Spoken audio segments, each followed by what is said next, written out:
spelling it for us? My name's please? Bob Lewis, Lewis. And Bob, what's your connection to Kent State? I was a student there from 1965 to 1970.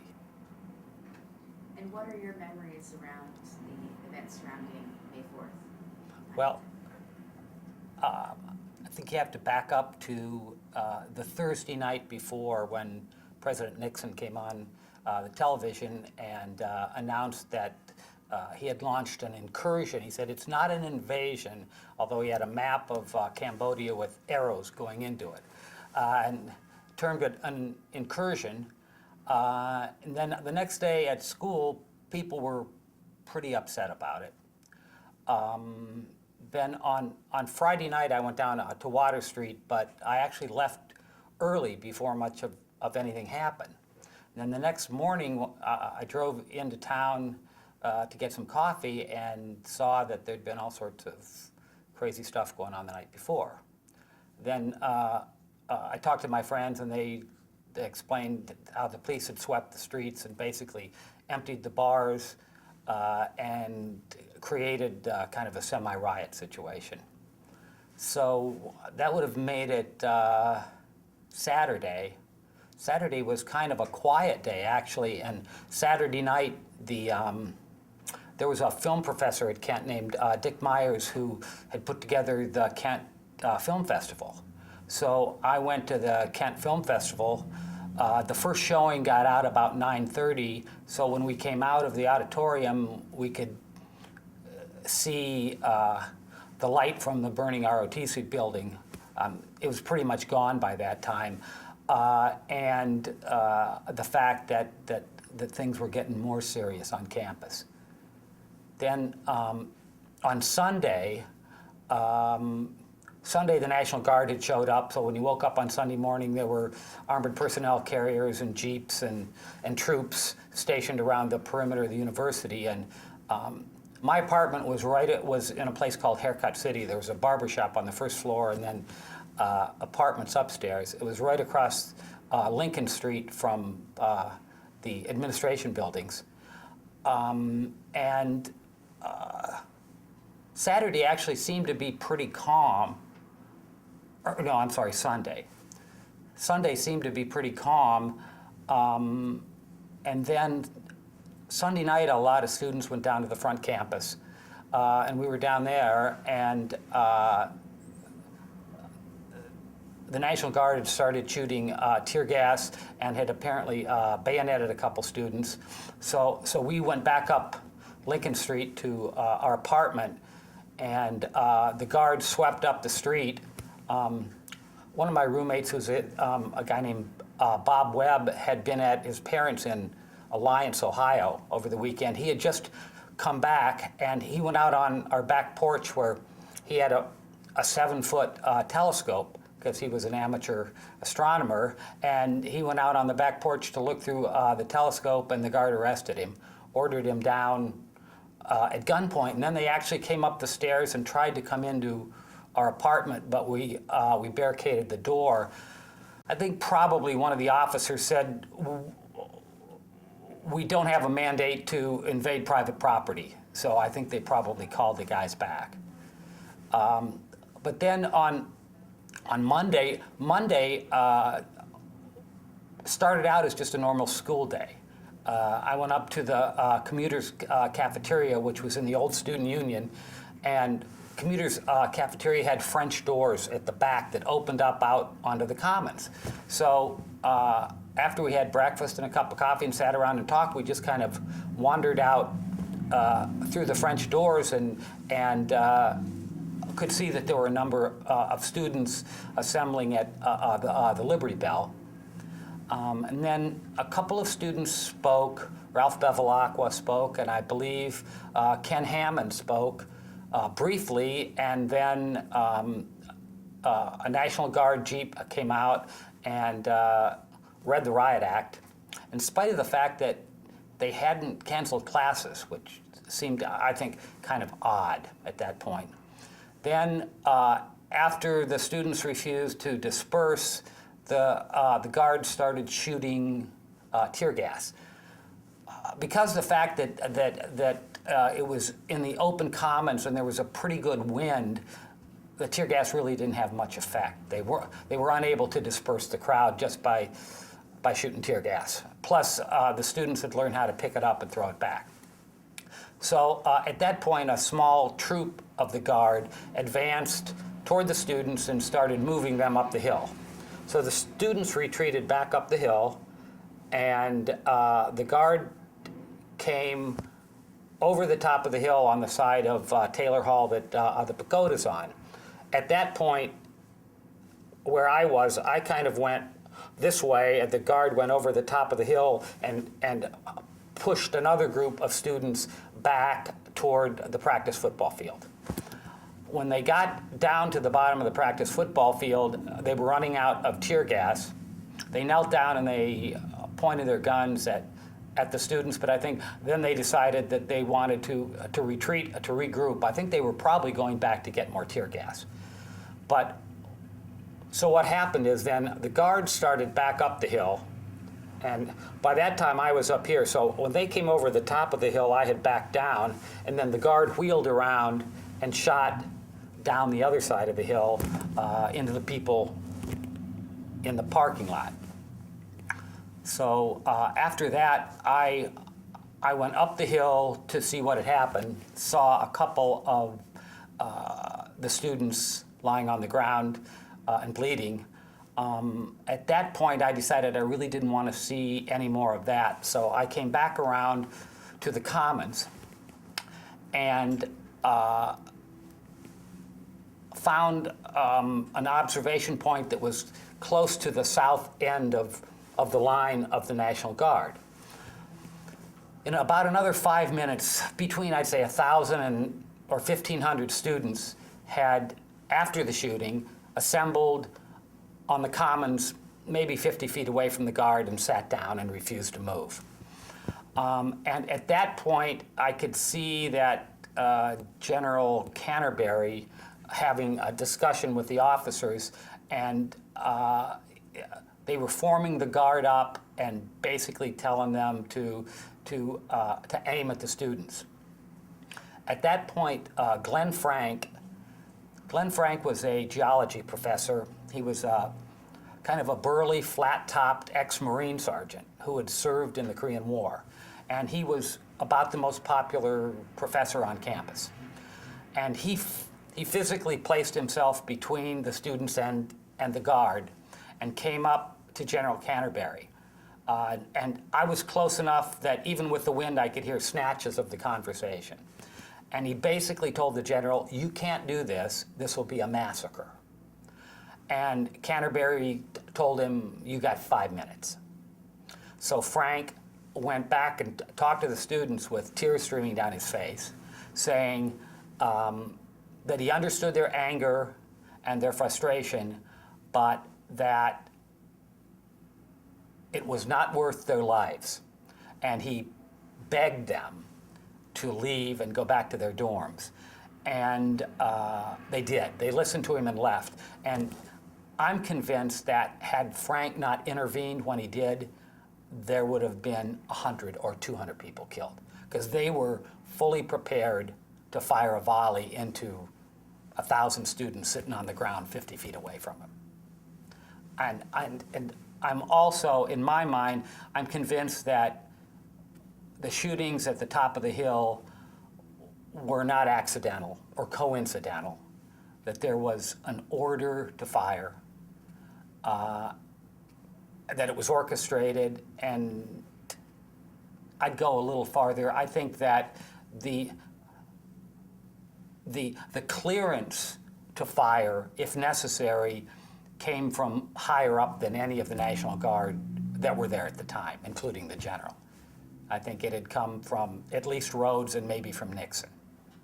And part of the reason that I say that is the provost at Kent at the time was a guy named Kenneth Roskins. And Roskins had been, in the early 1960s at Kent, there was a cheating scandal involving a number of fraternities and some other students who had been stealing exams and making copies before the exams and selling them. And Roskins, who was a member of the Council on Foreign Relations and kind of wired into the intelligence community, used the cheating scandal to create a web of snitches in the fraternities and other students who would actually have to report to him on a weekly or a bi-weekly basis about stuff that was going on. Roskins had also been instrumental in orchestrating the incident at Music and Speech, where they moved the disciplinary hearing for Howie Emmer and Rick Erickson from the administration building, where it had been scheduled, into Music and Speech. And the reason they did that, it was an isolated building. It wasn't hooked up to any of the other buildings on campus. And they could actually, once they got the students upstairs, they could seal off all the exits with the highway patrol. And so the students couldn't get out if it hadn't been for the faculty members that had the elevator key. But Roskins, I think, was kind of the Dick Cheney to President White. President White was a pretty decent guy. Roskins was not a decent guy. He later became the president of the University of Nebraska. And when he was at the University of Nebraska, he was summarily fired because he had been involved in activities involving underage boys and sex.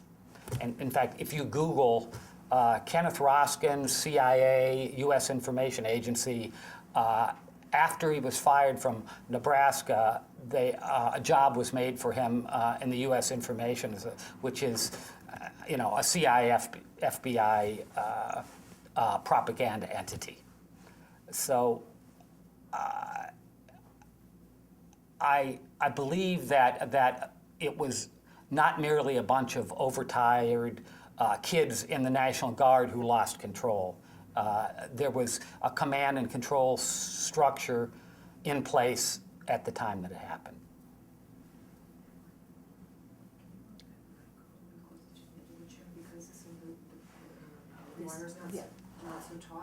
Oh, okay.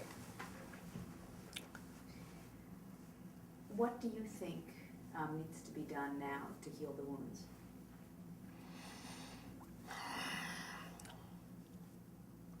Well, I think that time is the only thing that's going to heal the wounds. At some point, there won't be anybody left alive that remembers it.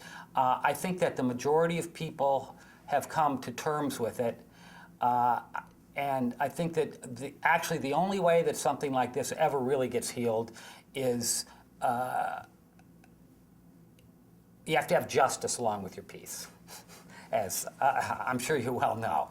And I think that the failure of any government entity to take meaningful action against the guardsmen or the officers or any of the stuff that happened, I think it's reflected right now in the failure of the Obama administration to prosecute torturers or warrantless wiretappers or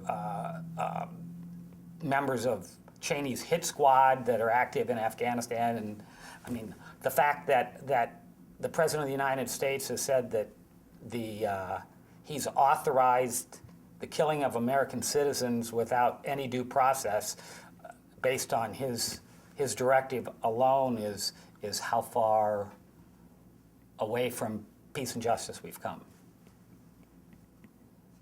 How has being at Kent on May 4th, 1970 impacted your life? Well, May 4th, 1970 was the last time I paid to be on a college campus.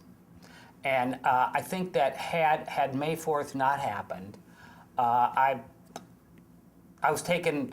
hadn't graduated yet, but I was taking some graduate coursework in anthropology, and my plan was to get a PhD in anthropology. And I think probably I would be teaching anthropology or be an anthropologist someplace if it hadn't been for that. After that, I got involved in a musical group, DeVoe, and that's a whole other story.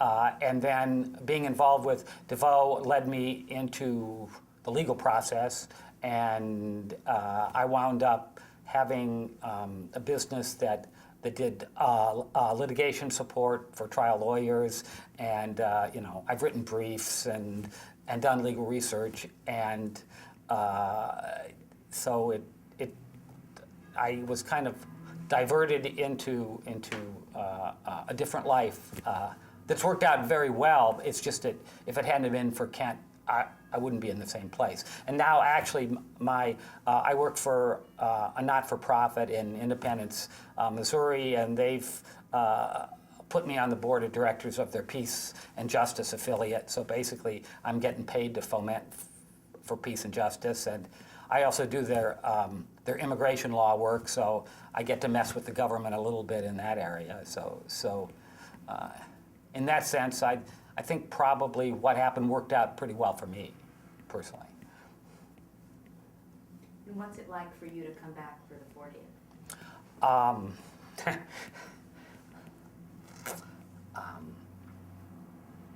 It's really amazing to see the people, and to see that so many of them are still committed to trying to fight the good fight, and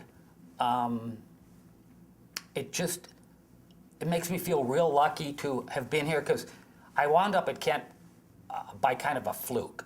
I had a National Merit Scholarship, and I'd been accepted at Princeton and the University of Chicago, but my high school girlfriend, this was the only place that she applied to. And when she got accepted, I said, okay, I'm going there. So, and by October of my freshman year, she dumped me for a frat boy. So true love didn't turn out to be true, but it actually put me in a situation I hadn't planned on. But I think actually being at Kent, it was kind of a magical place then. The university had rapidly expanded because of the baby boomers, and they'd hired a bunch of bright young faculty people from all over the country, and there was a kind of a synergy going on here that it was an unusual place to be. The people in the English department brought in Allen Ginsberg and Gary Snyder and Ed Dorn and Robert Duncan, all these poets. Political figures came onto campus. Kent sits right on the major east-west artery. The Ohio Turnpike is 15 miles away, so anybody traveling from New York to California would come through Kent. So there was kind of a constant interflow of people and information, and exciting things were going on. So it actually wound up being a pretty remarkable place to be, I think. And a lot of my friends, I think back how many people from around Kent wound up doing, like Joe Walsh was the first person who ever showed me how to play guitar, and Chrissy Hine was walking around on Water Street with a black turtleneck and black jeans and a beret on, and there was a lot of artistic energy and political fervor here. And so when I come back, it's extremely bittersweet. And also the lilacs on May 4th, the lilacs were in full bloom, and there's these walkways on campus that are just overarched on both sides with 89-year-old lilac bushes. And May 4th was this beautiful, beautiful sunny day, and you could smell the lilacs. And so every spring when I smell the lilacs now, I'm like flashback, and then I also get the recollection of the smell of tear gas, and so it's just like every spring when I smell the lilacs, I'm like flashed back here instantaneously, and I think about Kent and what happened. How often do you make it back? Well, until 12 years ago, about I lived in Akron, so I basically came every year from say 75 on. And in, I think it was 85, my stepdaughter, Andrea, was actually the chairman of the May 4th task force, so I got to participate in that. And so I came back in 2000, and so now I'm back in 2010, and I guess I'll come back in 2020, although I refuse to bring a walker, so I'm that'll be the only. I'll be here if I'm not using a walker, let's put it that way. Thank you so much for coming in. Thank you. Talking to Thank us. you guys for doing it. I think it's a really great project you're doing.